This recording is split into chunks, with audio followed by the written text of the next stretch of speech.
Microfone desligado. Bom dia, turma. Bom dia a todos. Como estamos hoje? Tá todo mundo bem? Me contem aí como vocês estão. Bom dia, Francisco Correia. Deixa eu ver aqui no chat. Bom dia, Carol, Janete, Thaísa. Oi, Felipe. Bom dia. Felipe Antônio Saraiva. Todo mundo fica perguntando quem é o Felipe, que o professor tanto fala. É o Antônio Saraiva, que ele é meu monitor de filosofia.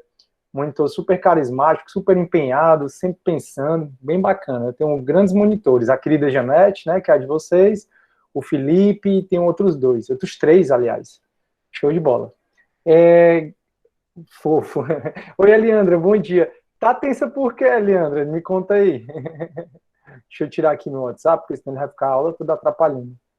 Mamãe tá dando bom dia. Oi, mãe da Thaísa, tudo bom? É ela que gosta muito das aulas de processo penal, né?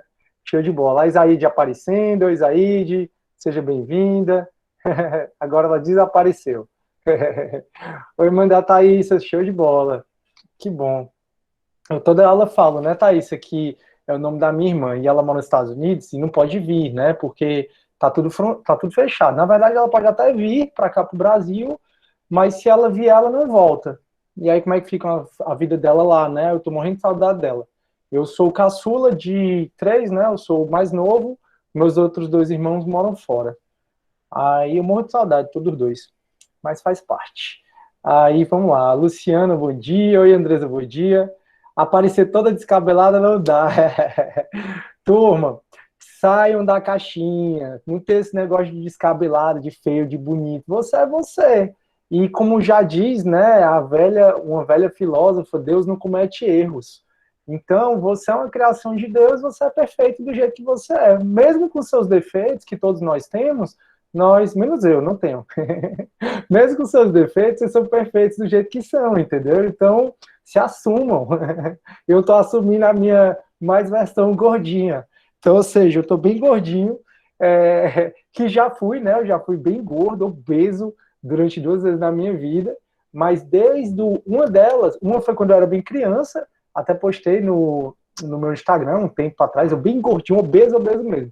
E outra, quando eu entrei na Unifor, eu entrei bem magrinho, com 23 anos, né? Aí comecei a trabalhar muito, na Unifor, na FIC, eu advogava, e aí eu lembro que até na hora do almoço eu dava aula, galera, era uma coisa surreal os meus primeiros anos de trabalho, né? Eu comecei a trabalhar só com 23 anos, eu tive essa oportunidade, graças a Deus. E aí eu comecei a trabalhar tanto, que quando eu chegava em casa, na época eu morava com a minha mãe, com meu pai, a menina que trabalha lá até hoje, ela cozinha muito bem mesmo. Aí eu chegava, tava em cima do fogão, um monte de comida. E aí você que acordou 6 horas da manhã, trabalhou até na hora do almoço, sem ter intervalo durante o dia, porque eu lembro que eu trabalhava muito mesmo. Aí, o que é que você se dava? Eu me dava o direito de comer. Então, era 10h30 da noite, quando eu chegava em casa, come. Aí eu fiquei gordão mesmo, né? Aí foi o dia que eu disse, não, tá bom, não preciso mais disso. Mas olha como é que eu resolvi emagrecer, olha que história doida. Eu sempre gostei muito de viajar, né? Acho que vocês sabem disso, aliás, você não me conhece, né? Mas eu gosto muito de viajar, quem não gosta, né? Mas eu faço viagens mesmo.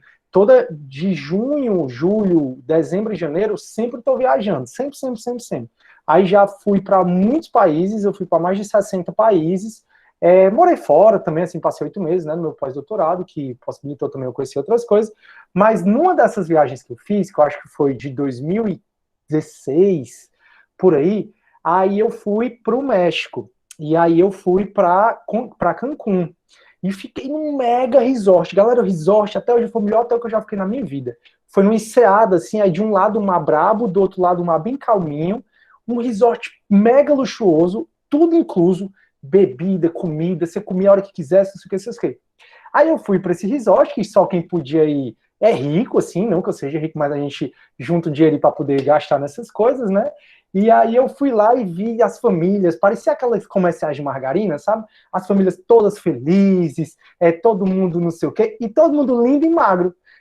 Caramba, esse povo aqui, tudo executivo, tudo cheio da grana, e ainda magro desse jeito, sarado desse jeito, pois espera aí, eu vou emagrecer. Aí foi quando eu cheguei em Fortaleza, dessa viagem do México que eu resolvi emagrecer. E aí comecei a academia, tá, essa coisa toda, e aí hoje, como eu gosto muito de doce, eu tento mesmo fazer exercício físico todo dia.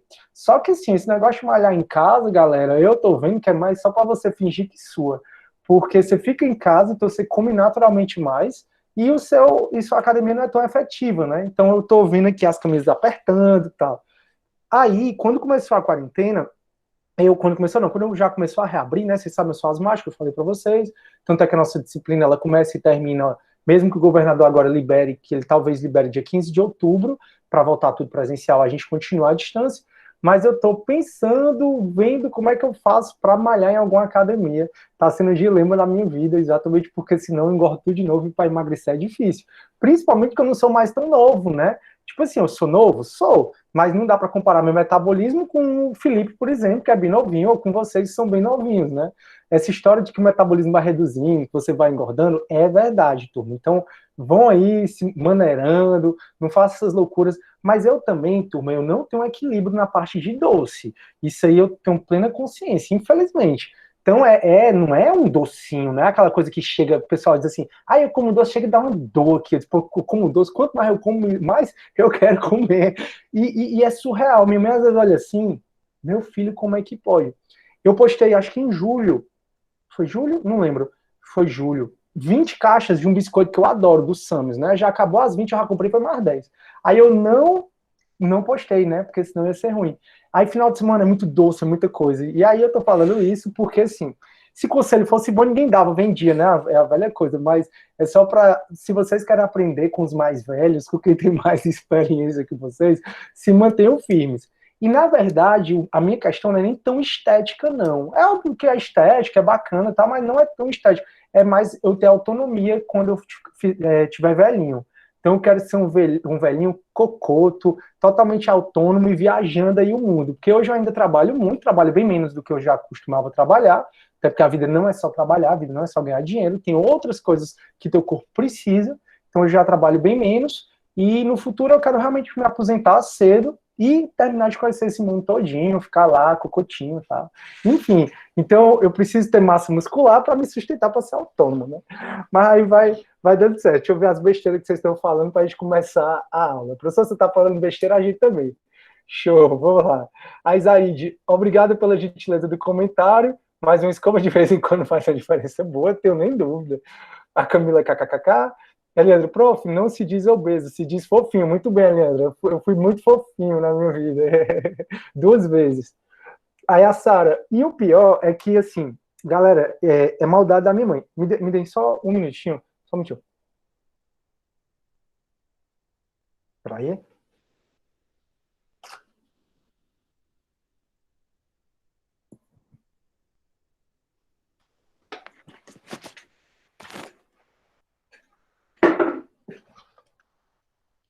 Pronto, galera, foi mal aí. Sim, foi maldade da minha mãe. Além de eu ser bem gordinho, isso quando criança, né? Quando eu tinha 6, 7, 8, 9, 10, eu fui emagrecer mesmo, acho, quando a gente estica, né? Na adolescência, com uns 15 anos. Como eu disse, eu fui obeso 2 vezes. Aí, ou seja, dos 6, aliás, desde sempre até mais ou menos os 14, eu fui bem gordinho, né? E quando eu era criança, sempre danado, muito agitado, sou muito agitado, né? Acho que vocês veem que eu tenho muita energia, avali quando eu era mais novo. Aí, além de ser bem gordinho, eu tinha um cabelo parecendo o He-Man.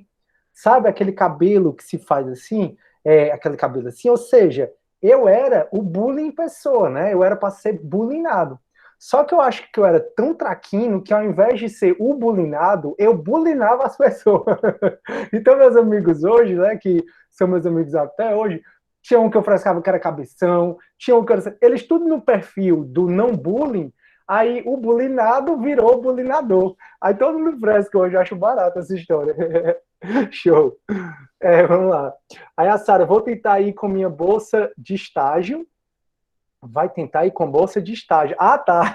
Não, Sara, tenha calma. Tenha calma, você ainda está em formação. Você é uma jurista, uma cientista em formação. Daqui a pouco, quando você se formar, se Deus quiser, seu salário vai ser bem melhor do que a sua bolsa de estágio. KKKK. Aí, Ariba é do México. Engordei 13 quilos nessa quarentena. Caramba, Francisco, pois é, cara, é complicado. E eu tô sem saber o que fazer mesmo, querendo ter coragem de ir para academia, mas vai dar certo, se eu quiser. Ei, prof, tem isso não, estou disciplinado aqui nos treinos em casa. Eu acho que não seja a mesma eficácia e eficiência, Felipe, para ser bem sério, pelo menos comigo. E eu estou com muito projeto, sabe? Eu estou terminando o meu curso de administração na UES, então eu estou tendo que escrever o TCC, aí na Coman eu estou ajudando na gestão, eu tenho 4 empregos, né, que aí acaba tomando no meu tempo. O Tribunal de Justiça pediu para fazer um outro curso, eu fiz o pacote de crime para eles pediram para fazer o Maria da Penha, então tem muita coisa acontecendo, e aí eu disse, não, vou terminar de fazer essas coisas mais urgentes, aí eu volto firme e forte, porque eu sou muito disciplinado também. Mas vai dar certo, Felipe. Perdi 6 quilos, boa, Renata, show de bola. A Renata é a inspiração, e o Felipe também, né? É verdade, a Andresa kkkk, o Luiz ganha 20 quilos, sorte que consegui perder 10 desses mais 20 mais recentemente. Que bom, Luiz, continua assim, cara. Eu tô na vida fitness, é uma coisa difícil, é mesmo. Eu recomecei ontem, Thaís, e já tava com vontade de sair, né? Porque a gente sempre fica naquela coisa, poxa, que vontade de comer um doce. Ontem eu dando aula de filosofia, né, Felipe? Aí acabou, aí tem esses biscoitos lá embaixo, porra, que vontade de comer esses biscoitos. Aí eu fico pensando, que saco, não vou comer. Aí disse, é melhor ser um gordinho feliz, né? A gente sempre se sabota. É melhor ser um gordinho feliz, vou comer os biscoitos. Eu acabei não comendo porque estava no meu primeiro dia, né? Não ia coisar. Agora com as provas ganhei mais 2. Calma, Renato, você tá no lucro ainda, graças a Deus, mas para por aí, perde esses 2 logo. A Andressa não aguento não, kkkk. É a forma, cara, eu acho que era a forma de eu me defender. Antes de eu ser bulinado, eu já bulinava a galera. Eu acho que era bem assim, né? Um mecanismo de defesa. A Carol puxou bem pro lado psicológico da coisa.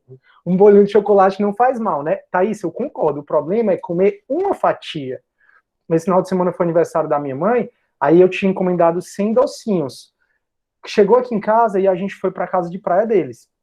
Quando chegou aqui em casa, numa quinta, e eu fui na sexta para casa deles, dos 100, eu só levei 50, porque eu já tinha comido os 50. Chegou no aniversário, aí tinha docinho, tinha bolo, tinha não sei o quê. Rapaz, acho que metade do bolo foi só na hora. Ou seja, o que eu digo é equilíbrio, que eu sempre tento ter na minha vida em todos os aspectos, mas doce é muito difícil. São Paulo, eu adoro aquela promoção, né? Que é 1 quilo, aí você ganha meio quilo e 4 casquinhas. Porra, não dura um dia aqui, 1,5 kg de São Paulo. Eu peço tudo de leitinho, praticamente. Eu peço um outro sabor para variar um pouquinho, mas a boa parte é leitinho, e eles fizeram leitinho com Nutella, muito bom. Eu como tudo. Pois é, assim não dá. Eu concordo, Thaís. Show. Aí, Eliandra, prof, emagreci 8 quilos com chá de safadão. Não sei que chá é esse, não. Tomo direto com o Glicontrol. Serve para mim que amo doces salgados. Qualquer coisa eu lhe indico. Eu vou anotar esse chá de safadão e Glicontrol. Eu geralmente não tomo muito remédio, sabe? Eu não gosto. Mas eu sei que isso não é remédio. Essas coisas produzidas assim eu não tomo, não gosto, não. Mas quem sabe uma ajudinha, né? Se for natural, Glicontrol. Pronto, anotado aqui. Pegando dicas, né? Desincha, prof. Diferente esse chá aí. Eu vou dar uma olhada. Show, turma. Então vamos lá. Esse primeiro momento é só para a gente interagir um pouco, né? Não é só aula, aula, aula. A parte que a gente conversa sobre política é muito importante, a parte que a gente conversa sobre a matéria é muito importante, e a parte que a gente socializa também é muito importante, né, turma? Até porque, imagina aí, eu não vou conhecê-los. Eu, quando chegar na Unifor, se Deus quiser, no ano que vem, eu vou passar por vocês, eu não vou saber que você foi meu aluno. Não é chato, né? Por isso que muitas vezes eu dou oi para todo mundo mesmo, para não me passar por antipático. Mas a gente não vai ter essa relação. Então, pelo menos que eu tente interagir, pelo menos emocionalmente com vocês, já que a gente não vai se conhecer assim, né? Pelo menos agora. Beleza. Turma, falando em política, fiquem super atentos no que está acontecendo com a reforma administrativa, tá? Tem uma lenda urbana de que a reforma administrativa não vai atingir os atuais servidores, vai atingir sim os atuais servidores, os que vão entrar, e concurso público vai entrar em extinção, se a reforma administrativa for aprovada do jeito que está hoje. Vai voltar à época do coronelismo, onde o governador, onde principalmente os chefes do poder executivo colocam quem quiser na administração pública. E até a questão orçamentária vai poder haver transferências de receita sem muita burocracia. Então, desmonte do Estado mesmo. Tem muita gente que prega a política do Estado mínimo. Estado mínimo é o Estado intervir só nas questões mais essenciais e deixar o resto para a iniciativa privada. Essa reforma ela conseguiu ir além do Estado mínimo, ou seja, Estado praticamente zero, onde com um decreto o governador do Ceará vai conseguir extinguir as universidades estaduais. Com uma canetada, isso sem aprovação do Legislativo, com uma canetada, o presidente da República vai conseguir extinguir as universidades federais. Com uma canetada, vai ser possível demitir servidor público e colocar quem quiser. Então, imagina que vai ser assim, numa prefeitura, vai ter a administração pública lá investigando tudo, o que aconteceu, tentando ser transparente, aquela coisa toda que a gente estuda tanto no direito, né? Aí mudou a gestão, mudou o partido, sai todo mundo. E tudo que aquela administração passada fez pode ser incinerado. É uma mão na roda aí para quem está na administração pública de maneira não tão boa, digamos assim. Se a pessoa for para a administração pública para roubar, se hoje já se consegue, vê se agora, na época da pandemia, né, essas pessoas que fizeram licitações em preços mais altos para ter desvio de verba pública, mesmo gente morrendo, então eles quiseram mais dinheiro em troca de vidas, né? Então, se hoje, com todo esse controle do Ministério Público, com controle dos TCUs, com controle dos TCEs, com todo esse controle, se já tem corrupção, vocês imaginam com essa reforma administrativa. É praticamente Estado zero. Vai ficar só mesmo as carreiras de Estado, as outras carreiras vão ser todas passadas para a iniciativa privada. Então, é praticamente a iniciativa privada que vai fazer tudo. Então, realmente, fiquem atentos aí. Não estou dizendo que vai ser aprovado dessa forma. O que eu estou dizendo é que a proposta enviada pelo Congresso de emenda à Constituição, conhecida como reforma administrativa, feita pelo Paulo Guedes, junto com outros ministros, junto com o presidente Bolsonaro, foi mesmo para desmontar o Estado, e é para dizer que, assim, no final das contas, se você almeja concurso público, meu amigo, eu não sei se você vai conseguir fazer ou tentar, não. Até a questão da ordem de chamada pode ser alterada. Então, eu fiz um concurso com todos vocês, os 28 que estão aqui. Aí, dos 28, a gente fez um concurso, eu fui o primeiro. É possível que a administração não chame o primeiro e chame o 10º. Vai ser possível isso. Olha que loucura, galera. E, assim, o que eu acho mais contraditório é que a reforma veio com o intuito de dizer, assim, meritocracia. E a primeira coisa que ela faz em relação à meritocracia é extinguir o concurso público. Concurso público existiu e foi uma luta durante anos exatamente pela meritocracia que o concurso público é. Então, assim, turma, eu falo isso mais enquanto professor, certo? É muito mais do que até oficial de justiça, até porque, como eu disse, graças a Deus eu acho que eu consigo me alocar em vários locais, eu consigo fazer vários locais, graças a Deus eu tenho várias propostas. Então, assim, me atinge. Eu já estou na administração pública há mais de 10 anos, vai me atingir menos do que vão entrar, mas me atinge. E de toda forma, eu falo isso muito mais como professor, muito mais como cidadão do que como servidor público, sério mesmo. É óbvio que como servidor público eu tenho interesse nisso, mas não é o meu primeiro interesse, entendeu? Até porque se não existir, se o cargo de oficial de justiça, por exemplo, o meu vai continuar, provavelmente os que vão vir aí é que vai ser terceirizado, essa questão toda. Mas, se o meu não tiver mais, eu consigo uma alocação, eu faço muitas coisas, né? Já assessorei, juiz, magistrado, essas coisas, acho que não vai ser muito problema eu conseguir essas coisas, não. E mesmo se eu não conseguir, eu ainda tenho as minhas carreiras, enfim. Mas eu falo isso muito mais como o regresso ao clientelismo mesmo. O tanto que a gente passou, turma, a tentar chegar num estado de democracia, de concurso público, de meritocracia, do prefeito não conseguir intervir tanto na administração pública, do presidente não conseguir intervir tanto, ter menos poder. Agora desmonta tudo isso e vamos voltar à estaca zero inicial. Beleza? E aí, vamos lá, Thaís. Prof, o senhor viu a nova música do Detonautas? Me cheque. Não, vi não. Tá, vi. Eu não ouvi a música, Thaís. Eu vi a notícia de que a Michelle quer censurar. Pois é, porque até hoje não foi explicado, né, por que ela recebeu aquele valor do Queiroz, né, os 80 mil, e está sendo cada vez mais descoberto, né, coisas da família, não estou dizendo que são coisas fraudulentas, até porque quem vai dizer que é fraudulento ou não é a justiça, mas estou dizendo que é muito complicado você explicar, que ainda não foi explicado, o recebimento de 80 mil, ou então você explicar a compra de imóveis com dinheiro vivo. Uma família que veio, né, que ganhou eleições, né, muito com base nas fake news e principalmente com a bandeira de anticorrupção, que é o que, enfim, eu não estou dizendo que estão sendo corruptos, quem vai decidir isso é a justiça, só estou dizendo, na minha opinião, enquanto cidadão, que tudo é muito suspeito.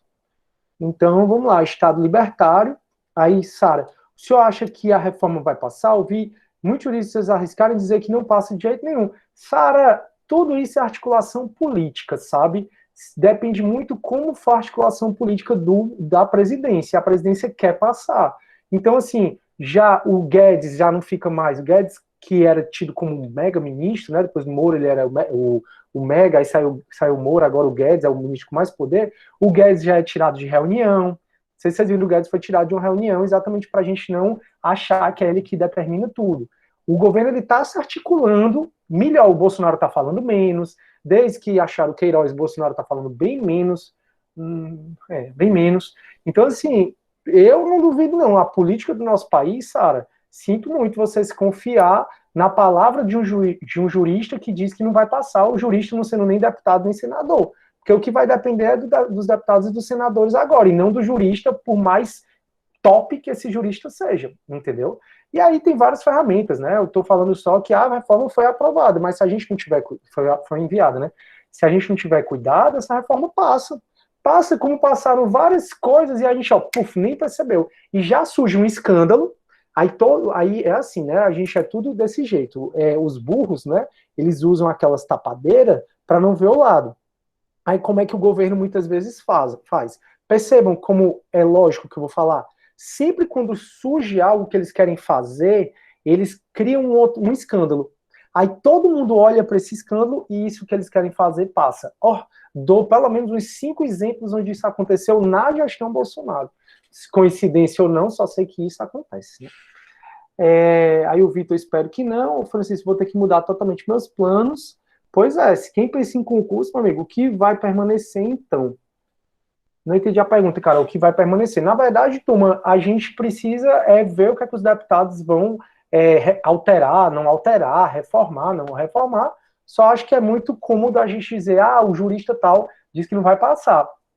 Ele não é deputado, ele não é senador, e mesmo que ele seja, ele não faz parte da maioria, né? São 513 deputados federais, são 81 senadores e são eles que vão decidir isso. Se o Bolsonaro for reeleito, sabe quem puder, vamos ver, né? Pelo menos a aprovação dele está subindo, bateu o recorde, né, agora, que de 40%. Então, vamos para frente. Beleza. Turma, então, a aula pós-prova, né? Eu lancei as notas ontem. Quem entregou os trabalhos, aí eu já pedi a retificação, acho que 3 pessoas pediram o trabalho, depois que eu lancei, eu já pedi a retificação. Se você tiver alguma dúvida em relação à sua nota, tá com a nossa querida Janete, só perguntar a ela, Janete, como é que ficou minha nota? Ela vai te falar, prova tanto, atividade 1, 2, 3 e 4, tanto. Já lancei, aí pode falar com a Janete, se tiver alguma retificação, eu tiro, tá bom? Eu troco, eu peço a retificação. E aí hoje a gente volta para a nossa matéria, a gente vai entrar na unidade 6, salvo engano, né, que é a ação penal, não sei se é a 6, já eu checo. Estamos apresentando, Vitor, se essa reforma passar, eu acho que ele não reelege, é muito extrema, pois é, tudo é achismo, né, tudo é achismo. A gente achou que ele seria um bom presidente, talvez, né? Eu não votei, também não votaria nele. Eu não votei porque eu estava no meu pós-doutorado, também não votaria nele, pelo discurso homofóbico, machista que ele tem. Eu não gosto dessas coisas, na verdade, nem me passa na cabeça, mas, enfim, eu torci muito para ele ser um bom presidente, ainda continuo torcendo. Luciana, a live com os professores Emerson e Alexandre foi show. Que legal! O Emerson é show, né? E o Alexandre de Moraes também incrível, ele. O Emerson é incrível, é um orgulho do Ceará. O Emerson, ele é um professor que veio da Federal, eu digo que ele veio da Federal porque ele foi monitor quando ele estudava na Federal e dizem as pessoas que ele era muito tímido. E aí ele se formou, hoje em dia é defensor público. É incrível, um grande professor Emerson, admiro muito, muito, muito o professor Emerson, é incrível. Aí comprei o curso dele ontem, maravilhoso, show, vale a pena, viu? Ele é muito bom, cheio de energia, sempre gritando, sempre com um coração muito bom, defende as causas dos animais. Falar em causa dos animais, turma, foi aprovado, tá? Maus tratos aos animais, pena de 2 a 5 anos. Foi aprovada essa alteração legislativa, antigamente a pena era quase nada, e agora, de 2 a 5 anos, vira uma infração de médio potencial ofensivo, o que é muito bom. Então, aquela história de colocar você no carro e colocar o cachorro fora e ir puxando, agora tem pena de 2 a 5 anos, tá? Graças a Deus, né? Doido é que não aprovaria. Beleza, beleza, beleza. Vamos começar a nossa aulinha agora, a matéria, né? Porque senão a gente não progride. Turma, eu vou fazer o seguinte, compartilhar minha tela, tá bom? Sobre as notas, se tiver alguma retificação, já lancei. Se tiver alguma retificação, só fala com a Janete, já dei esse aviso. Essa semana não tem atividade, tá? Vamos dar uma descansada.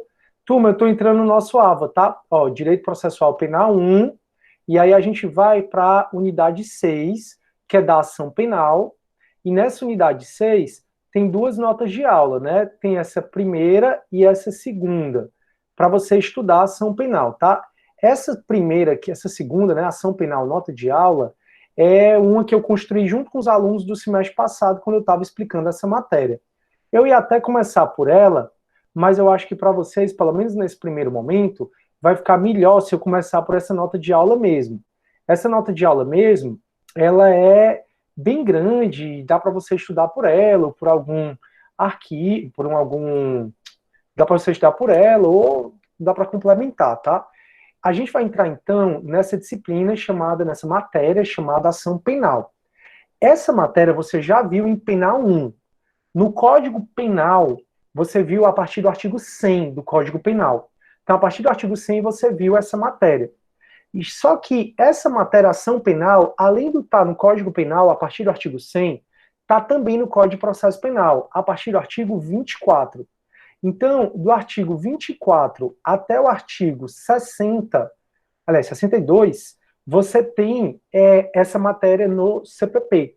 Então, já dá para perceber que essa matéria, ela tem cunho tanto de natureza material, de direito material, do direito penal, e ela também tem cunho de natureza processual. Então, por exemplo, eu vou falar aqui de representação, que se o crime é de ação penal pública condicionado à representação, como é o caso do estelionato, por exemplo, com um pacote de crime, se o cara não der a representação em 6 meses, extingue a punibilidade. Você já sabe que extinção da punibilidade está no artigo 107 do Código Penal, e extinção da punibilidade é matéria de direito material, né? Então, porque está no Código Penal é direito material. Não só por isso, mas é uma matéria de direito material. Então, não esqueça que o Código Penal, ele vai falar mais de pena, de prisão, de liberdade, de crime, de extinção da punibilidade. Isso é o Código Penal. A gente falou nisso na aula antes da prova, que o direito penal ele é mais de prisão, de pena, é mais de crime, é mais de extinção da punibilidade. Já o processo penal ele é mais de atos processuais. Então, por exemplo, a denúncia, a citação, um recurso, aí é matéria processual.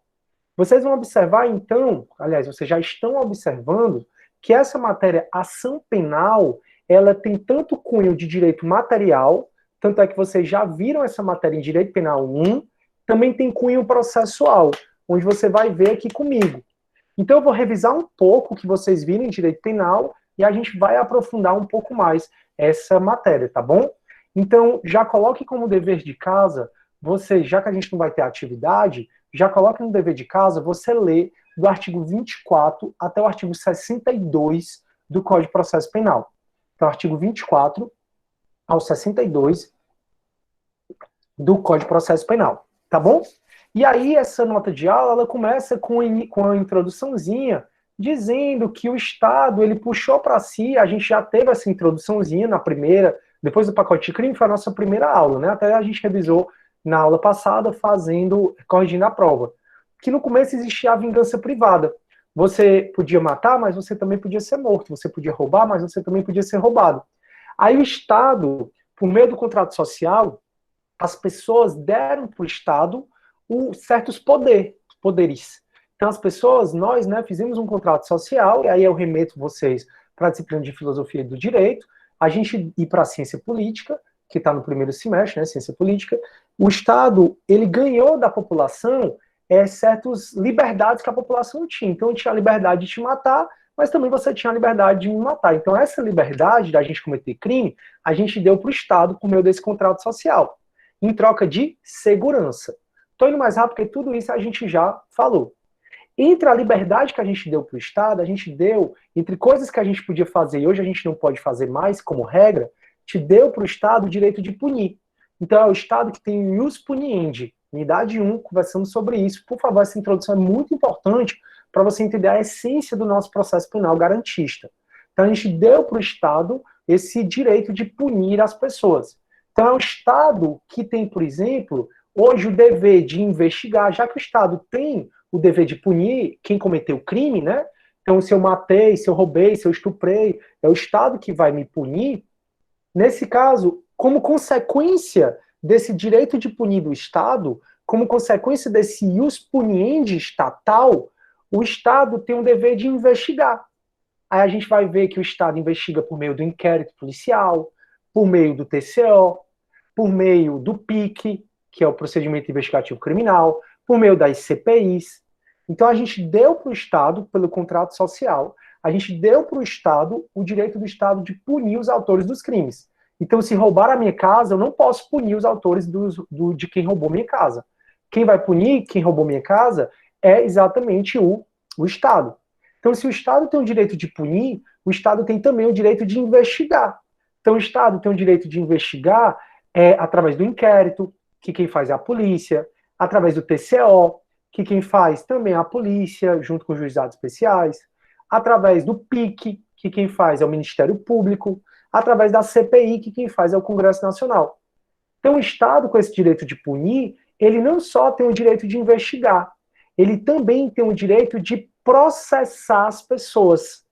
Só que, óbvio, já que a gente está no sistema acusatório, o Estado juiz vai julgar, mas vai ter que a função de acusar ser diferente do Estado juiz. Então, quem é que tem a função de acusar? Como regra, é o Ministério Público, que é uma carreira de Estado, que é uma carreira de Estado que eu digo, é uma carreira que faz parte do Estado brasileiro, é um concurso público. Então, a gente está no sistema acusatório, o Estado, então, como consequência desse direito de punir, tem o direito de investigar as pessoas, através do inquérito policial, do TCO, do PIC, da CPI, e o Estado não só investiga. Quem investiga é o Estado Polícia. O Estado Polícia investiga. E quem acusa? Aí depois que investiga, tem que ter alguém para acusar. Alguém que vai acusar que seja diferente de alguém que vai julgar. Quem vai julgar é o Estado juiz. Então, quem é que vai acusar? É o Estado Ministério Público. O Ministério Público, então, como regra, é que vai acusar as pessoas. Então, a grande maioria dos crimes, quem processa é exatamente o Ministério Público. Agora, todo crime tem um tipo de ação penal, que é o que a gente vai falar hoje. Essa ação penal, ela pode ser pública ou privada. Então, já que é o Estado que, como regra, vai acusar, a gente precisa saber quando é que o Estado, no caso o Ministério Público, vai acusar. Porque, às vezes, a própria lei disse assim, muito embora seja o Estado que tem o direito de acusar, em certos crimes, não vai ser o Estado que vai acusar, não, vai ser o próprio ofendido. Daí a importância dessa nossa matéria. A gente entender se aquele crime, quem vai acusar a pessoa é o Ministério Público ou quem vai acusar a pessoa é o ofendido. Professor, não entendi. Quando, turma, o crime, quem vai acusar a pessoa por aquele crime é o Estado, a gente diz que aquele crime é de ação penal pública. E quem é o titular exclusivo das ações penais públicas é o Ministério Público. Então, de acordo com o artigo 129, Janete, coloca aí, por favor, Felipe, 129, inciso 1 da Constituição Federal, então, de acordo com o artigo 129, inciso 1 da Constituição Federal, o Ministério Público, ele é o titular das ações penais públicas. E já, quando o crime não for de ação penal pública, ele vai ser de ação penal privada. Então, quando o crime for de ação penal privada, quem vai processar o cara que cometeu aquele crime é o ofendido, sou eu, é você, por meio de advogado, obviamente. Então, qual é a importância dessa matéria? Já eu conceituo a ação penal com vocês, mas por hora eu quero que vocês entendam qual é a importância dessa matéria. A importância dessa matéria é a gente perceber que todo crime ou é de ação penal pública ou é de ação penal privada. Todo crime. Ou é de ação penal pública ou é de ação penal privada. Exemplo, estupro, roubo, latrocínio são crimes de ação penal pública. E se o crime for de ação penal pública, quem é que vai processar? O Ministério Público. Então, o Ministério Público, de acordo com 129, inciso 1 da Constituição, o Ministério Público ele é o titular exclusivo dos crimes de ação penal pública. O Ministério Público ele é o titular exclusivo dos crimes de ação penal pública. Então, quando você olhar e perceber que o crime é de ação penal pública, que é a regra, tá, turma? A regra é que todo crime é de ação penal pública, a gente vai já conversar um pouco mais sobre isso, você sabe que é o Ministério Público que vai processar o cara que, em tese, cometeu aquele crime. Então, se eu roubei, se eu matei, se eu estuprei, se eu cometi estelionato, se eu cometi corrupção passiva, ativa, todos os crimes, como regra, são de ação penal pública. O que significa que, como regra, é o Ministério Público, que é um órgão do Estado, que vai processar as pessoas. Aí essa pessoa vai ter direito à defesa, por meio de advogado, conversamos bastante sobre isso, para, ao final, o Estado, o juiz, decidir se aquele cara é culpado ou inocente.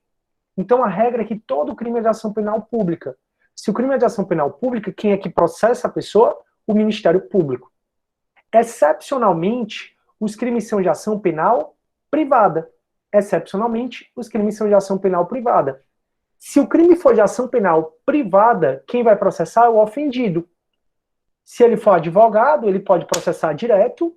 Se ele não for advogado, ele tem que contratar um advogado. Então, excepcionalmente, alguns crimes são de ação penal privada. Professor, o senhor pode dar exemplo? Posso. A injúria, a calúnia, a difamação. Por exemplo, comecem a discutir política no Facebook, para você ver como vai ter gente dizendo você é um safado, ladrão, corno, imbecil, não sei o quê. Quando você xinga alguém, quando você faz essas adjetivações negativas, isso representa o crime de injúria. Então, se eu chego, você é um viado, baitola, safado, corno, vagabundo, essas adjetivações negativas são crime de injúria. O crime de injúria, de calúnia, de difamação, eles são, como regra, crimes de ação penal privada. Então, pessoal, o que eu estou vendo com vocês? Eu estou vendo com vocês que todo crime vai ser ou de ação penal pública ou de ação penal privada. A regra é que todo crime é de ação penal pública. E quem vai processar é o Ministério Público. E o Ministério Público, quando processa alguém, ele processa por meio de denúncia. Então, quando você vê a palavra denúncia, não é você chegar na delegacia e denunciar alguém, como a gente fala, né? A gente fala geralmente, eu vou te denunciar na delegacia. Tá errado. Denúncia, só quem faz é o Ministério Público. E denúncia é o nome da petição inicial que o Ministério Público faz quando processa alguém. Então, a regra é que todo crime é de ação penal pública. Então, quem vai processar os autores do crime não é mais a gente, como era antigamente, assim, na justiça privada. Quem vai processar os autores dos crimes é o Ministério Público, que é um órgão do Estado. E o Ministério Público, quando processa alguém, ele denuncia alguém. Ele faz uma denúncia. Já, excepcionalmente, os crimes são de ação penal privada. E aí, quem vai processar não é o Ministério Público. Quem vai processar é o ofendido. Então, se eu fui injuriado por você, se eu fui caluniado por você, se eu fui difamado por você, os crimes de calúnia, injúria e difamação estão no artigo 138, 139 e 140 do Código Penal. Então, os crimes contra a honra, que estão no 138, 139 e 140 do Código Penal, como regra, esses crimes contra a honra, calúnia, injúria e difamação, 138, 139 e 140 do Código Penal, como regra, esses crimes são de ação penal privada. O que significa que, se eu fui caluniado, eu tenho que contratar um advogado para o advogado processar quem me caluniou. Beleza, professor, estou entendendo, então, que o crime... E na ação penal privada, o advogado que eu contratei, né, para processar quem me caluniou, ele vai entrar com queixa-crime contra quem me caluniou. Então, se você ouvir falar em queixa, é errado eu dizer que vou fazer uma queixa contra você na delegacia. Porque queixa é a petição inicial que o advogado faz nos crimes de ação penal privada. Então, o Ministério Público denuncia nos crimes de ação penal pública e o advogado, no crime de ação penal privada, ele entra com queixa-crime. Professor, então eu não faço nem denúncia nem queixa na delegacia? Não. Denúncia e queixa são nome de petições iniciais. Só existem duas petições iniciais no processo penal. Só duas. Só existem duas petições iniciais no processo penal. Ou é a denúncia, ou é a queixa. Então só existem duas formas de você provocar o judiciário no âmbito criminal. Só existem duas formas de você provocar, de você entrar com a petição inicial no judiciário do âmbito criminal. Ou é por meio da denúncia, se você for membro do Ministério Público, ou é por meio da queixa, se o crime for de ação penal privada. Ponto. Professor, não tem outra petição inicial? Não, a petição inicial no processo penal ou é denúncia ou é queixa. Professor, então eu entendi. Então é errado, tecnicamente falando, eu dizer que faço uma denúncia na delegacia. Eu lembro até que a gente já conversou sobre isso, turma.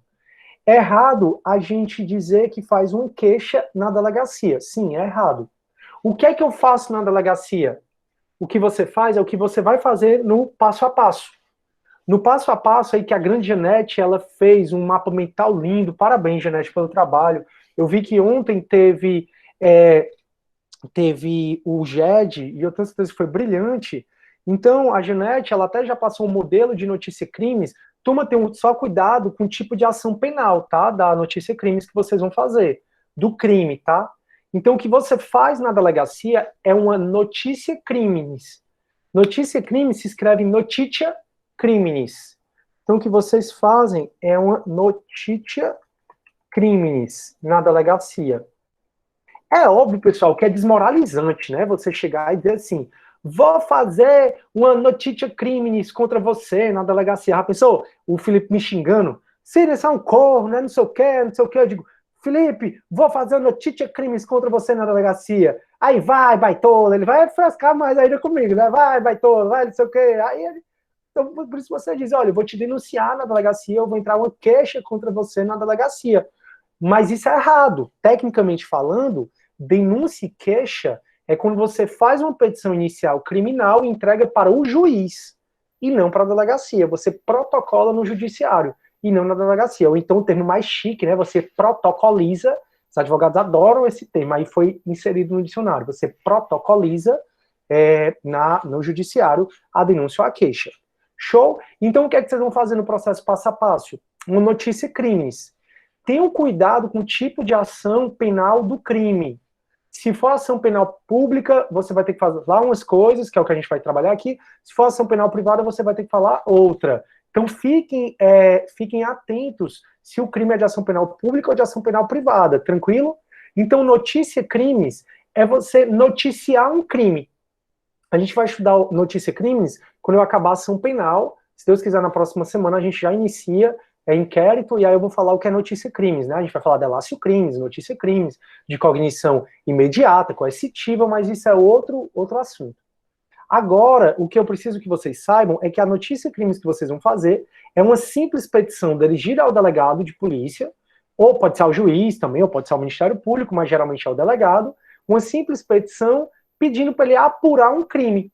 Aí você tem que olhar se é um crime de ação penal privada, se é um crime de ação penal pública, tá? Aí a Janete, eu falo notícia crimes, tenho receio de errar o uso da palavra. Perfeito. Então, se você não quiser escrever notícia crimes, pode escrever notícia crime. Não, ou então notícia do crime. Tá tudo correto, não tá errado de jeito nenhum, Janete. Então, turma, é isso. O que você faz na delegacia? Você apresenta uma notícia crimes, ou uma notícia do crime. Basta falar para o delegado e pedir a ele providências para apurar aquele crime. Tranquilo? Não é uma peça difícil. Não é nem uma peça privativa de advogado. Qualquer pessoa pode fazer essa peça. Professor, eu só posso fazer notícia crimes de maneira escrita? Não. O CPP prevê que você pode fazer de maneira escrita ou de maneira oral. Então, quando você vai na delegacia fazer um BO, um boletim de ocorrência, você está fazendo uma notícia crimes ou uma notícia do crime, oralmente, e o servidor está escrevendo lá. Então, na grande maioria das vezes, você faz oral. Mas como vocês estão aqui no curso de Direito, vocês têm que praticar, vocês vão fazer escrito. Show até aí, beleza? Então, turma, o crime ou é de ação penal pública, e aqui é o Ministério Público, ou é de ação penal privada. A regra é que todo crime é de ação penal pública incondicionada. A regra é que todo crime... eu vou já explicar isso, porque eu vou passar para outra nota de aula, que aí eu acho ela mais elucidativa. Eu preciso só que você fique com essa coisa aqui, com essa figura aqui em mente, tá bom? Preciso só que você fique com essa figura aqui em mente. Deixa eu só conceituar, então, a ação penal, né, que é o que a gente está estudando. A ação penal, turma, ela pode se definir como o direito que o Estado da administração tem de representado pelo Ministério Público e, eventualmente, por particulares, quando por particulares, quando for de ação penal privada, requerer ao Estado juiz a aplicação do direito penal objetivo, ou seja, a aplicação do direito penal material, do Código Penal, para a satisfação da pretensão punitiva. Então, a ação penal, ela é o direito do Estado, a administração tem, de representado pelo Ministério Público ou por particulares, de provocar o Estado juiz, de provocar o Poder Judiciário, para pedir para o Judiciário aplicar o direito penal objetivo. Por isso que para uma denúncia, deixa eu pegar aqui uma denúncia para vocês, aquele processo do roubo, né, que eu... Cadê meu isso? Ai, Jesus do céu. Tá aqui. Aquele do roubo, né? Deixa eu mostrar aqui uma denúncia para vocês, ó. A gente já mostrou, né? Eu já mostrei essa denúncia para vocês, ó. Isso aqui é um processo penal, a gente já conversou sobre ele, e aí o Ministério Público, ó, excelentíssimo doutor juiz da primeira vara criminal, ele oferta uma denúncia, ele sabe que é a primeira vara criminal, porque já houve inquérito, e o inquérito foi distribuído para a primeira vara criminal, e aí ele fala, ó, o Ministério Público, por meio da sua promotora de justiça, vem à presença oferecer denúncia contra o Lincoln Rafael. Qualifica o Lincoln Rafael todo pela infração do artigo 157, parágrafo 2º. Ó. O Ministério Público está denunciando para que o juiz, o Estado juiz possa aplicar o direito penal nesse Lincoln Rafael. Para que o Estado juiz possa aplicar a pena do crime de roubo com emprego de arma, qualificado pelo emprego de arma, ao Rafael. Esse caso eu já falei com vocês, foi um caso que estava um casal chegando em casa, aí ele apareceu, o cara, aí rendeu, roubou o carro, saiu correndo, os vizinhos entraram no carro do amigo, perseguiram, acharam a polícia prendeu o cara no Eusébio, a gente já conversou sobre esse caso. Aí olha como é que, aí ela conta, né, os requisitos da petição inicial, turma, estão no artigo 41 do CPP. Então, no artigo 41 do CPP, copia aí, Felipe, para mim, por favor. No artigo 41 do CPP, tem os requisitos da petição inicial, da denúncia ou da queixa. Então, eu vou fazer uma denúncia ou a queixa. O que é que você precisa colocar na denúncia ou na queixa? O artigo 41 do CPP, que eu também já devo ter conversado com vocês, que eu lembro que eu conversei. O fato é que uma das coisas que tem que falar, né, tem que narrar os fatos. Aí olha a promotora narrando os fatos, ó. Depreende do inquérito policial em anexo que o acusado, agindo de comum acordo, identidade de desígnios com terceira pessoa, até agora não identificada, mediante grave ameaça, consistente no uso de arma de fogo, abordou a vítima Francisco e Andréa, e em seguida subtraiu o veículo, prisma deles e os celulares. O fato é que a promotora, ela está narrando os fatos bem direitinho, ó, tudo que aconteceu. Então, um dos requisitos da petição inicial é narrar os fatos. Depois que ela narrou o fato, aí ela coloca assim, ó, imprescindível ressaltar que a violência perpetrada pelo denunciado caracterizou pacificamente a conduta típica e antijurídica do tipo roubo qualificado pelo concurso de pessoas e pelo uso de arma de fogo, no artigo 157. A autoria, apesar de negada em face das declarações da vítima e ainda apoiada pelos demais provas dos autos, sendo a autoria, apesar de negada, é certa. Ela é certa frente à declaração da vítima e demais provas dos autos. A materialidade delitiva, que é a prova que o crime ocorreu, se apresenta robusta através do auto de prisão em flagrante e boletim de ocorrência pelo auto de apreensão. Então, ou seja, o Ministério Público entrou com denúncia pelo roubo é um crime de ação penal pública, narrou os fatos, está falando assim, ó, a autoria delitiva é certa, foi esse Lincoln Rafael, sim, como prova tudo que está no inquérito. A materialidade delitiva, ou seja, que o crime ocorreu, também está provada como tudo que está no inquérito. E aí, ele diz, ó, diante do exposto, vem o membro do Ministério Público oferecer a presente denúncia ao Lincoln Rafael como incurso nessas penas, querendo que essa seja recebida e autuada determinada a citação, aí para ser designada a audiência produtiva da vítima e de testemunhas. Aí vem a parte mais importante agora, ó, como sendo, ao final, julgada procedente com a condenação do Lincoln Rafael nas penas do mencionado tipo penal. Então, o que é a denúncia? A denúncia é o Estado juiz sendo provocado pelo Ministério Público para o Estado juiz aplicar a pena ao criminoso, a pena do direito penal.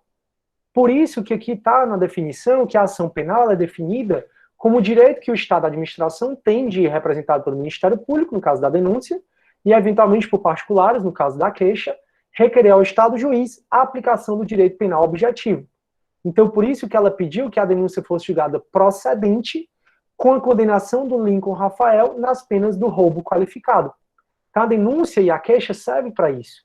E é isso que a gente tem o conceito de ação penal. Deu para entender, turma, até aí? Tem alguém que não entendeu alguma parte? Sim, não, mais ou menos. Escrevam aí enquanto eu estou baixando a outra nota de aula, que eu acho melhor ficar com outra nota de aula agora. Deixa eu ver aqui.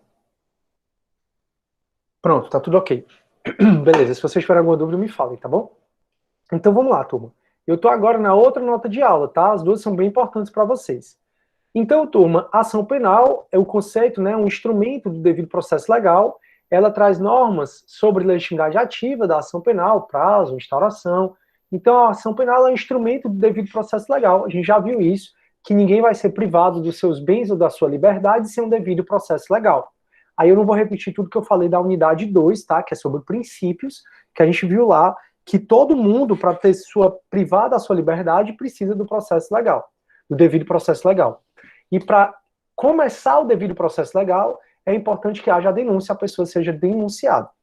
Então, turma, a ação penal, ela vai ser pública ou vai ser privada, como vocês já viram, né? Cadê, meu Deus? Ou, não.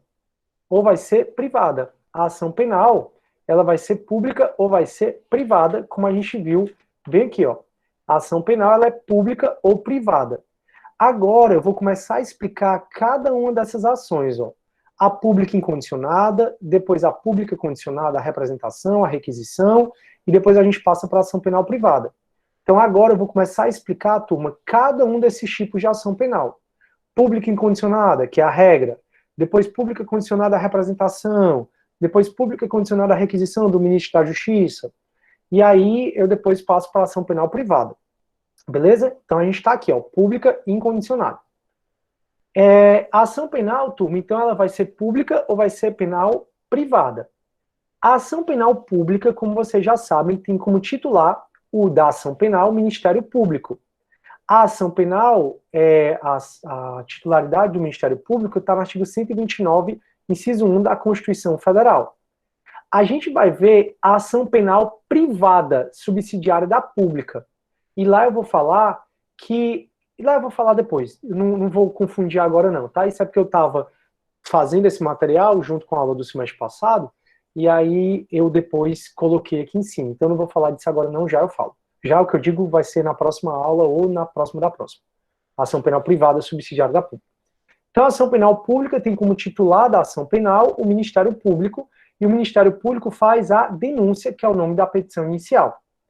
A regra é que todo crime, preste atenção, a regra é que todo crime é de ação penal pública incondicionada. Então, se você me perguntar, roubo, peculato, excesso de exação, corrupção passiva, ativa, homicídio, infanticídio, aborto, a regra é que todo crime é de ação penal pública incondicionada. Então, como é que você vai saber se o crime é de ação penal pública incondicionada? Simples. Você lê tudo que a lei diz sobre aquele crime. Então você lê tudo que a lei diz sobre o homicídio, sobre a corrupção passiva. Se a lei for silente, se a lei não falar nada sobre o tipo de ação penal daquele crime, aquele crime é de ação penal pública incondicionada. Em outras palavras, o que eu quero dizer para vocês é que se o crime tiver outro tipo de ação penal, o que eu quero dizer é que se o crime for de ação penal pública condicionada, ou se o crime for de ação penal privada, a lei tem que dizer expressamente. Então, por exemplo, li tudo sobre homicídio. A lei não falou nada sobre a ação penal do homicídio. Então, se a lei não fala nada sobre a ação penal do crime, você já pode induzir que ele é de ação penal pública incondicionada. Leu tudo sobre o crime. Viu que aquele crime leu tudo sobre a lesão corporal leve. Viu que a lei está dizendo que depende de representação. Então, a lesão leve, como regra, é crime de ação penal pública condicionada à representação. Então, turma, é muito simples. Todo crime é de ação penal pública incondicionada. Se ele não for de ação penal pública incondicionada, é porque tem um artigo da lei, do Código Penal, de lei especial, que diz expressamente que aquele crime depende de representação, ou é de ação penal privada, depende de queixa. Deixa eu dar um outro exemplo para ficar mais claro. Eu falei para vocês que o crime de injúria, calúnia ou difamação é um crime de ação penal privada. Como é que eu sei que injúria, calúnia ou difamação é de ação penal privada? Porque diz no artigo 145 o seguinte: os crimes previstos neste capítulo somente se procede mediante queixa. Então, se os crimes somente se procedem mediante queixa, eu sei que ali é um crime de ação penal privada. O estelionato, turma, com o pacote de crime, o estelionato passou a depender de representação. Então, com o pacote de crime, o estelionato passou a depender de representação. Deixa eu ver aqui onde é que está de representação do estelionato. Deixa eu botar aqui, representação. Pronto. Estelionato, parágrafo 5º, parágrafo 5º, artigo 171. Somente se procede mediante representação. Então você sabe que, como regra, o estelionato é de ação penal pública condicionada à representação. Repetindo, se a lei não falar nada sobre a ação penal daquele crime, aquele crime é de ação penal pública incondicionada. Para o crime ser de ação penal pública condicionada ou ação penal privada, a lei tem que dizer expressamente. Se alguém tiver alguma dúvida, é só ligar o microfone. Então, a regra, professor, o senhor está dizendo é que todo crime é de ação penal pública incondicionada, é isso? Isso. E o que é que significa dizer que o crime é de ação penal pública incondicionada? Significa dizer que o inquérito policial, ou mesmo TCO, pode ser iniciado de ofício. O nome já está dizendo, ó, ação penal pública incondicionada. Significa que a investigação pode ser iniciada pelo delegado de ofício. Que qualquer investigação não precisa de qualquer condição para ser iniciada. Então vamos supor que tem uma velhinha de 80 anos e ela tem 2 filhos. O Caim e o Abel. Aí um matou o outro. Vamos supor que essa velhinha chegue para o delegado e diga assim: seu delegado, eu não quero que você investigue meu filho, porque eu já perdi um filho, o senhor vai fazer com que eu perca outro? O delegado vai só falar assim: querida senhora, eu entendo a sua dor, mas primeiro, eu sou obrigado a investigar esse crime. Segundo, eu não dependo de nenhuma vontade, eu não dependo de qualquer condição para começar a investigar esse crime. Então, dizer que o crime segue a regra, que é LC de ação penal pública incondicionada, significa que a investigação pode ser iniciada de ofício. De ofício significa sem provocação. Então, a regra é que todos os crimes, aconteceu um roubo na sua vizinhança, um latrocínio, um homicídio, corrupção passiva, ativa, a regra é que todos os crimes pode iniciar a investigação sem qualquer condição. Então, o delegado não vai precisar de nenhuma condição para iniciar a investigação pelos crimes. E também, quando o crime é de ação penal pública incondicionada, significa que a ação penal também pode ser iniciada de ofício. Isso significa, turma, que o Ministério Público não precisa do consentimento de ninguém para processar as pessoas que, em tese, cometeram um crime. Então, no caso dessa velhinha, que um filho matou o outro, o delegado pode investigar o filho dela, mesmo que ela não concorde. E o Ministério Público pode processar o filho dela, mesmo que ela não concorde. Porque a regra é que todo crime pode ter a sua investigação iniciada de ofício e pode também ter o seu processo penal, a sua ação penal, ter iniciada de ofício. Então, nesse caso, pessoal, quando o crime de ação penal pública é incondicionada, o delegado não precisa de qualquer condição, ou quem quer que seja, para investigar aquele crime, e o Ministério Público, já que é ele que vai processar, não precisa de qualquer condição para oferecer a denúncia. Então a regra é que todo crime é assim. Se tiver dúvida, me falem. Turma, os crimes de ação penal pública incondicionada não têm prazo decadencial.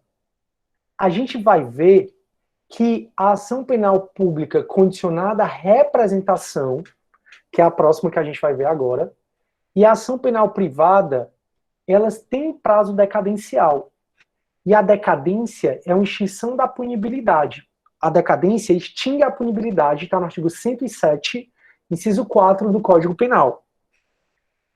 Só quem tem prazo decadencial aqui, ó, dessas ações penais, é a ação penal pública condicionada à representação e a ação penal privada. O que é que significa dizer que a ação penal pública é condicionada à representação e a ação penal privada tem prazo decadencial? Significa que existe um prazo para a representação ser dada e existe um prazo para a queixa-crime ser ajuizada. Que prazo é esse? Esse prazo é o prazo de 6 meses a contar do conhecimento da autoria do delito. Vocês já viram isso em Penal 1, mas eu vou mostrar para vocês também em processo penal. Na verdade, tudo que a gente viu até agora é para você ter visto em Penal 1. Tudo. É só uma revisão. Então, turma, se o crime de ação penal pública é condicionado à representação, é porque só vai poder ser ajuizada a denúncia ou mesmo ser investigada se houver essa representação. E qual é o prazo dessa representação? É de 6 meses a contar do conhecimento da autoria do delito. Professor, não entendi. Então deixa eu te explicar aqui. Você entendeu, então, que o crime ou é de ação penal pública ou é de ação penal privada. Você entendeu que o crime de ação penal pública tem como titular o Ministério Público. Significa que é o Ministério Público que vai ajuizar a denúncia. Se o crime seguir a regra, que é ele ser de ação penal pública incondicionada, nem o Ministério Público precisa de autorização de ninguém para ajuizar a denúncia, e nem o delegado precisa de autorização de ninguém para investigar aquele crime. Então essa é a regra. Contudo, o crime de ação penal pública pode ser condicionada a duas coisas.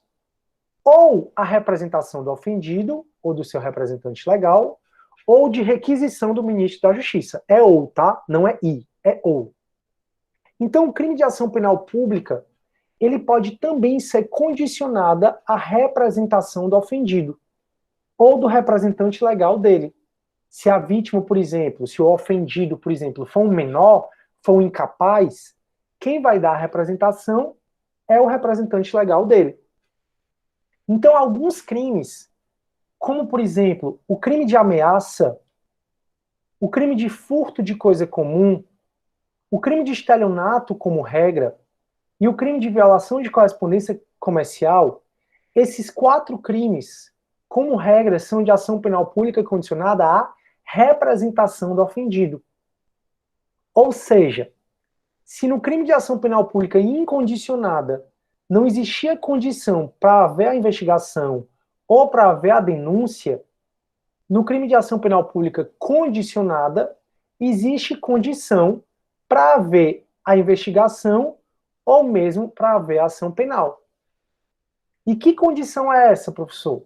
É a representação do ofendido ou do representante legal dele. Professor, o senhor está dizendo que a investigação e a denúncia no crime de ameaça, que a investigação e a denúncia no crime de furto comum, de estelionato e de violação de correspondência comercial, o senhor está dizendo que a investigação nesses 4 crimes só pode existir se houver a representação do ofendido? É exatamente isso que eu estou dizendo. Nesses 4 crimes, na verdade, toda vida que o crime depender de representação, tanto a investigação como a ação penal só podem ser iniciados com a representação do ofendido ou do representante legal. Isso significa que se o Felipe me ameaçar e aqui está assistindo um delegado, o delegado não pode fazer nada contra o Felipe enquanto eu não chegar para o Felipe, enquanto eu não chegar para ele e der a minha representação.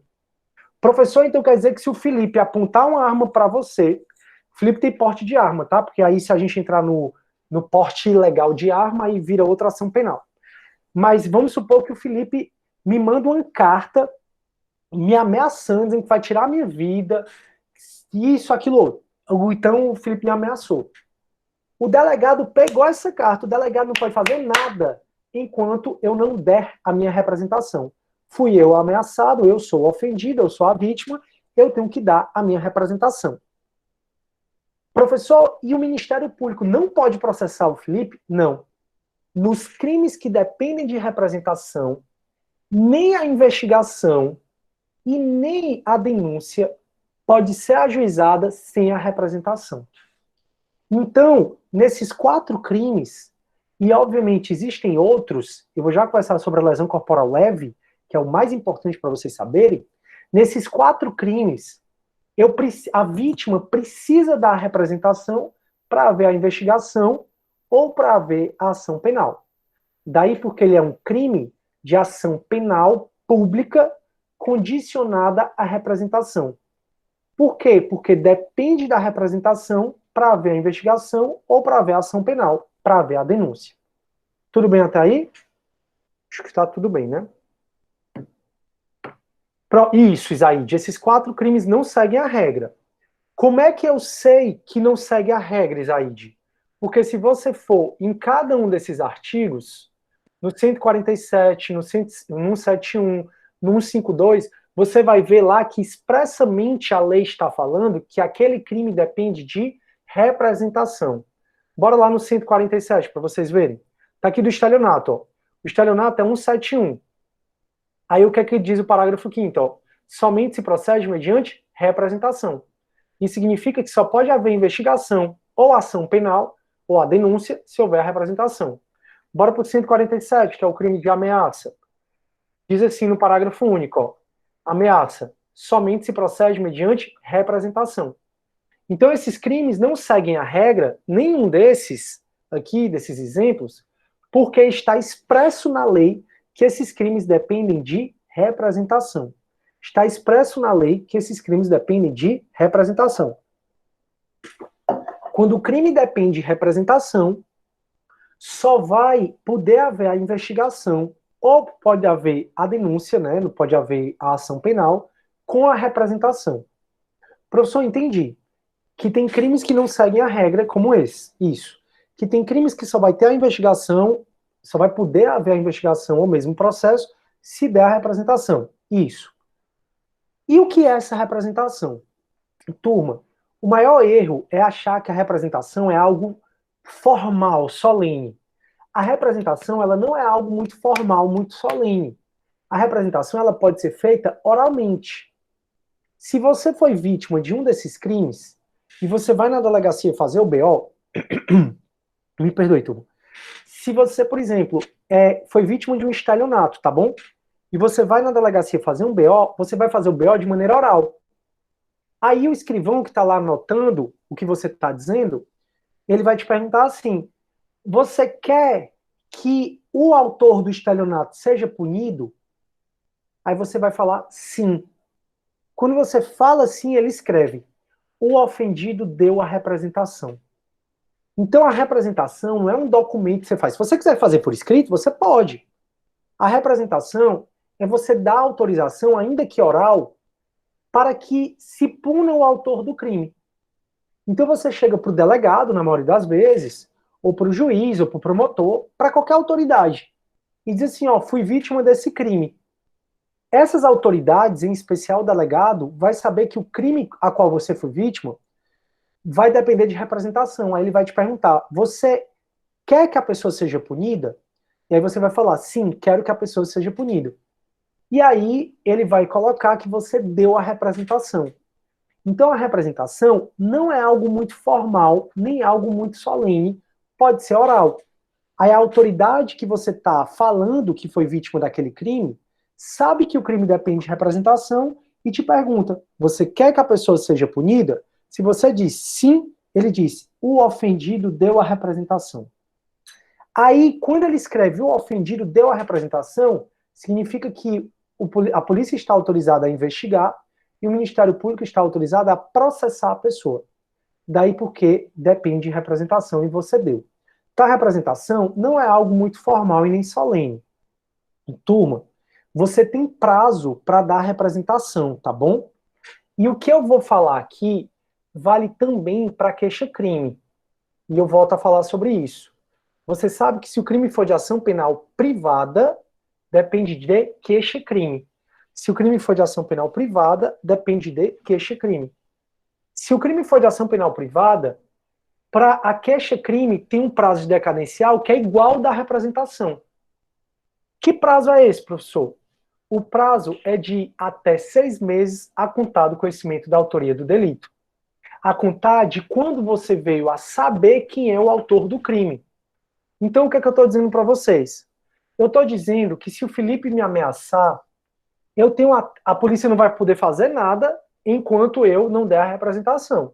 O Ministério Público não vai poder fazer nada enquanto eu não der a representação. Agora, o Felipe me ameaçou, a polícia não pode fazer nada enquanto eu não der a representação. Qual é o prazo que eu tenho para dar a representação? O artigo 38 do CPP diz que é o prazo de até 6 meses a contar do conhecimento da autoria do delito. Esse prazo, passou 6 meses, extingue a punibilidade pela decadência. O prazo, como você viu em penal, como você viu em civil, como você viu em processo civil, como você está vendo aqui no processo penal, o prazo ou vai ser decadencial ou vai ser prescricional. Prescrição você viu em penal 1, é direito material, eu não tenho como falar sobre prescrição, porque foge o assunto, é penal 1. A decadência que você também viu em penal 1 significa que alguns prazos são decadenciais. E a decadência, de acordo com o artigo 107, inciso 4 do Código Penal, extingue a punibilidade. Então, se eu fui vítima do Felipe hoje, ou o Felipe me ameaçou, o Felipe furtou uma coisa do meu condomínio, de coisa comum, o Felipe cometeu estelionato contra mim, a vítima tem um prazo de até 6 meses para poder dar a representação.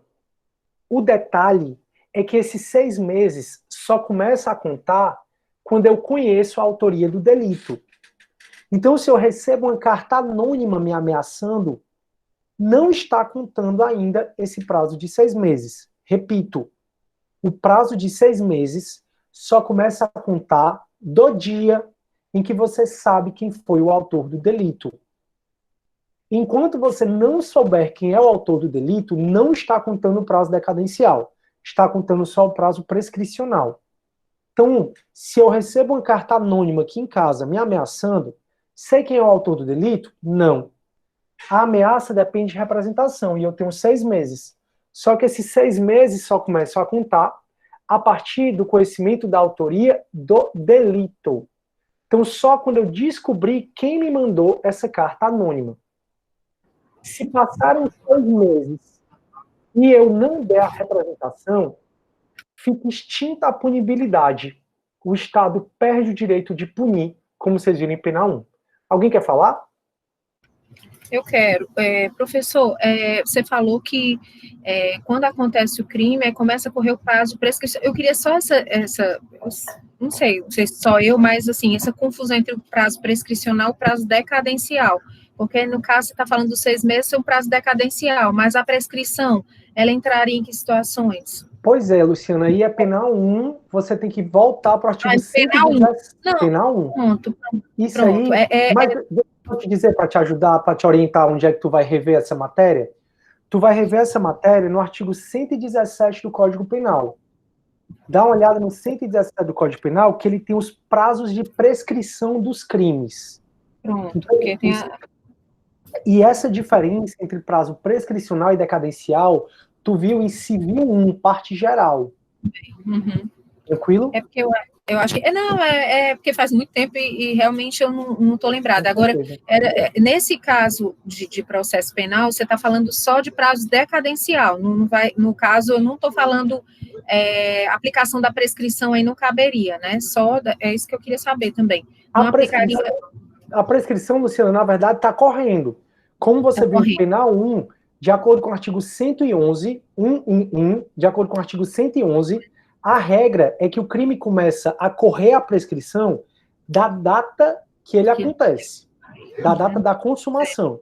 Então, por exemplo, quando eu recebo uma carta anônima me ameaçando, no dia que eu recebi essa ameaça, a prescrição começa a correr. 1 dia, 2 dias, 3 dias, 4 dias, 5 dias, 10 dias. Só que a decadência não começou a correr ainda. A decadência é em relação à minha representação. Eu estou dizendo que eu tenho um prazo de 6 meses para dar a representação.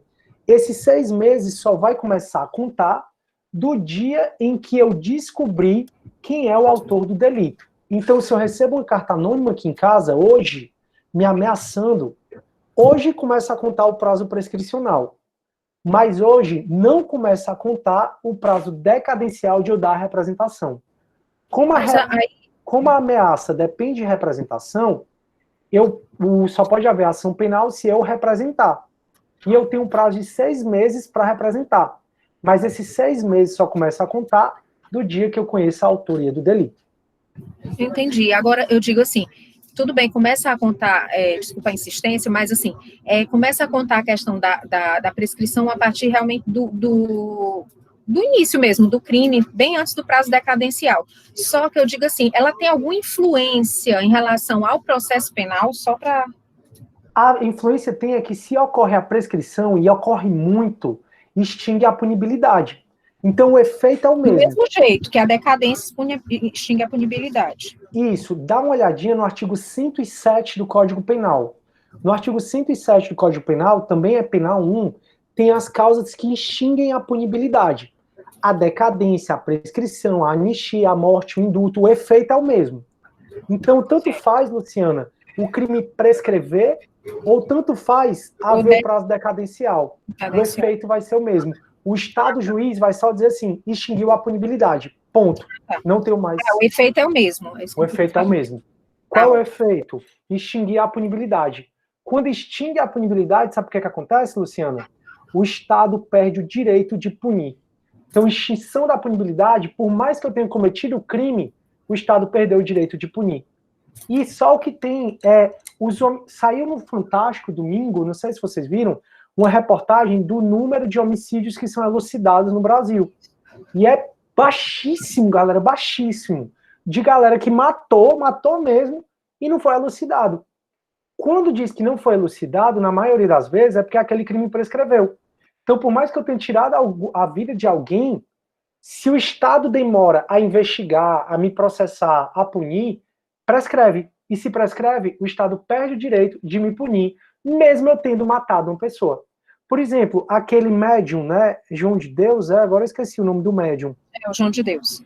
Pronto, o João de Deus tem vários crimes que ele cometeu que prescreveu. Um deles, eu acho que eu até contei para vocês, que foi ele ter levado uma menina de 14 anos para um matagal, assim, e aí ele estuprou ela. Isso ela contou, né, passou no Fantástico também.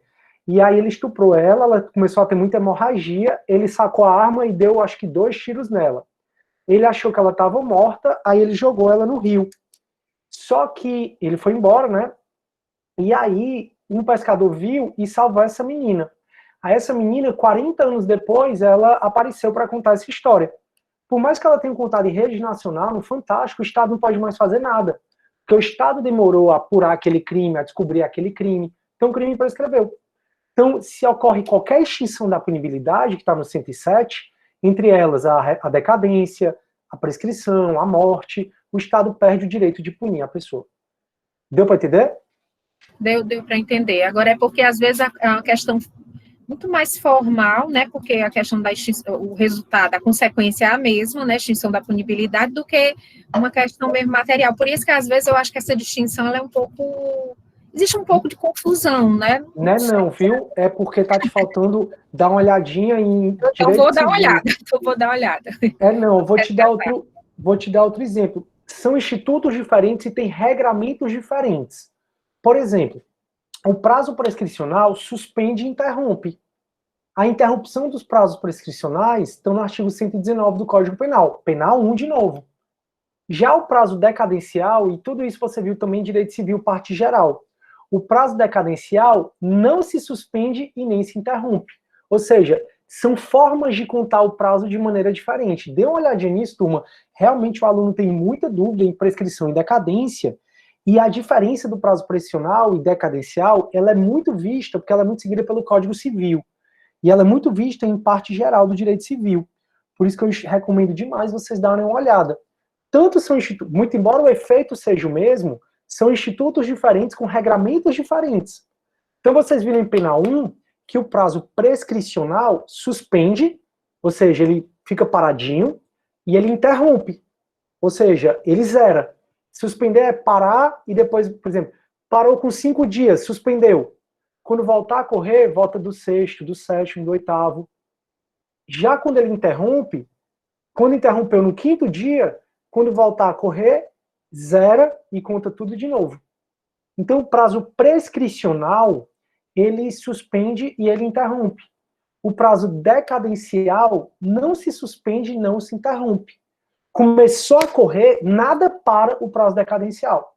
Então, mandaram uma carta anônima para mim, e eu vi lá que foi o Felipe, começa a correr hoje. E não tem nada que pare esse prazo. Nada que pare esse prazo. Além disso, não tem aquela história do prazo se enlastecer. Ah, caiu em domingo, caiu em dia não útil, se estende para o dia útil seguinte. Pode cair domingo, pode cair em dia útil, dia não útil, nunca vai prorrogar o prazo decadencial.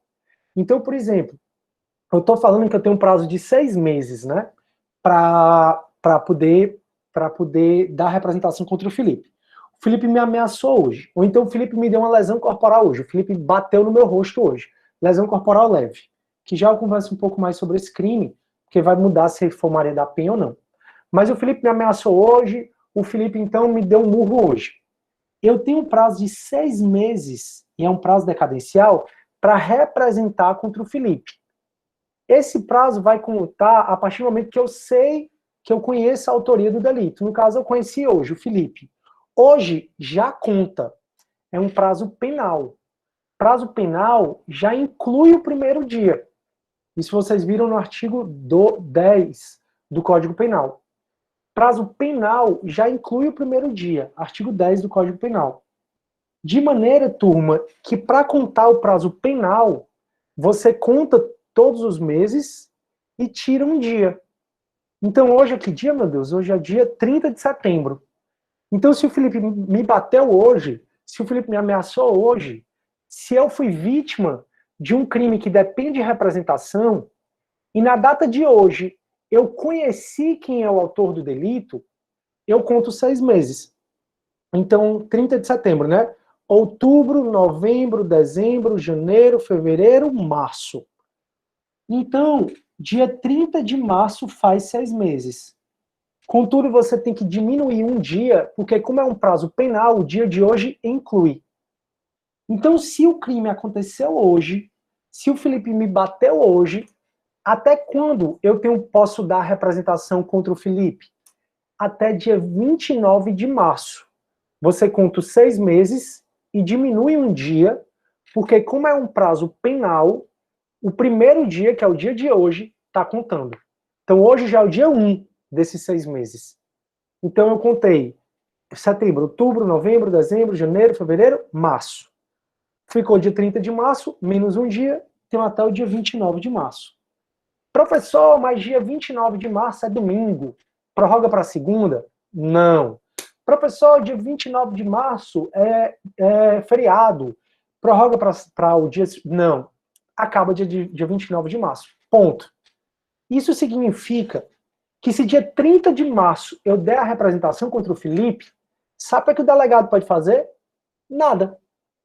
Sabe o que o juiz pode fazer? Nada. Professor, e como é que ele sabe que houve o prazo decadencial? Porque eu vou narrar.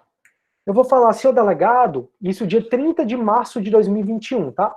Senhor delegado, há 6 meses atrás o Felipe me deu um murro e agora eu quero que ele seja processado e punido. Há 6 meses atrás, senhor delegado. Aí o delegado vai falar, 6 meses atrás, bicho, posso fazer nada. Por quê? Porque você perdeu o direito. O Estado perdeu o direito de punir o autor do crime pela decadência. Então, turma, os crimes que dependem de representação, e isso vale também para os crimes que dependem de queixa, a vítima tem um prazo de 6 meses a contar do conhecimento da autoria do delito para dar representação, ou no caso de ação penal privada, para entrar com queixa-crime. Então, a vítima tem um prazo de até 6 meses. Esse prazo, passado esse prazo, extingue a punibilidade pela decadência. E o prazo decadencial, ele não se suspende e não se interrompe. Nada para. Começou a contar, do dia que eu conheci, o autor do delito, beleza, começou a contar, nada para. Ele vai parar no último dia. Quando é o último dia, conta os 6 meses e tira um dia. Aí é o último dia que você tem para dar representação ou para ajuizar a queixa-crime. Se contar os 6 meses, no dia 30 de março, no meu exemplo, extinguiu a punibilidade. O Estado não pode mais fazer nada. Eu fiz uma observação, turma, enorme aqui, dizendo que os crimes contra a dignidade sexual são de ação penal pública incondicionada. Preste atenção nisso, e os crimes contra a dignidade sexual você viu em penal 2. É o estupro de vulnerável, é a violação sexual mediante fraude, é a importunação ofensiva ao pudor, você viu em penal 2. Esses crimes, hoje, são de ação penal pública incondicionada. Eu fiz essa observação aqui porque o crime de estupro já foi de ação penal privada, já foi de ação penal pública condicionada à representação, e hoje é de ação penal pública incondicionada. Deu para entender, turma, até aí o que eu falei? Está na hora de acabar a aula. Professor. Pode falar. Vamos supor que eu seja ofendida e aí eu dou a representação, né? Dou autorização para que seja punido. Investigado, denunciado, perfeito. Aí depois, por exemplo, no meio da investigação, no meio do processo, eu posso voltar atrás e dizer que eu não quero mais? Massa. Eu vou aproveitar a pergunta da Carol e vou continuar. Eu ia falar disso só na próxima aula, mas eu vou continuar. O que a Carol está perguntando para mim, tecnicamente falando, é se a representação pode ser retratada. Se você pode se retratar da representação que você deu. Então, por exemplo, o Felipe me ameaçou aqui na aula. Fiquei com muita raiva do Felipe, fui na delegacia e dei a representação. Passa o tempo, eu esfrio minha cabeça e digo, pô, o Felipe é meu aluno, meu monitor, um cara sensacional, quero retirar a representação. Essa retirada da representação é o que a gente chama de retratação. É possível você se retratar? Sim, é possível. Aí eu coloquei aqui, ó. A representação é retratável? Sim. Então, Carol, para te responder, como regra, se você deu a representação contra mim nesse prazo de 6 meses, e você se arrependeu e quer retirar, você pode. Mas você só vai poder, como regra, até o oferecimento da denúncia. Então, quando você deu a representação, o Ministério Público, ele vai poder... você deu a representação contra mim, aí o Ministério Público pode me denunciar. Até o Ministério Público pegar essa denúncia e entregar para o Judiciário, você pode chegar lá, ei, quero mais não, quero tirar. Mas se o Ministério Público já tiver me denunciado, já tiver oferecido a denúncia, já tiver entregue a denúncia ao juiz, aí nesse caso, Carol, você não pode mais retirar a representação. Então, para ficar bem claro, o Felipe me ameaçou hoje. Hoje mesmo eu dei a representação contra o Felipe. Aí, passou um mês. Eu agora quero tirar a representação contra o Felipe. Vou atrás de saber como é que tá. O Ministério Público já denunciou o Felipe nesse um mês. Posso tirar a representação?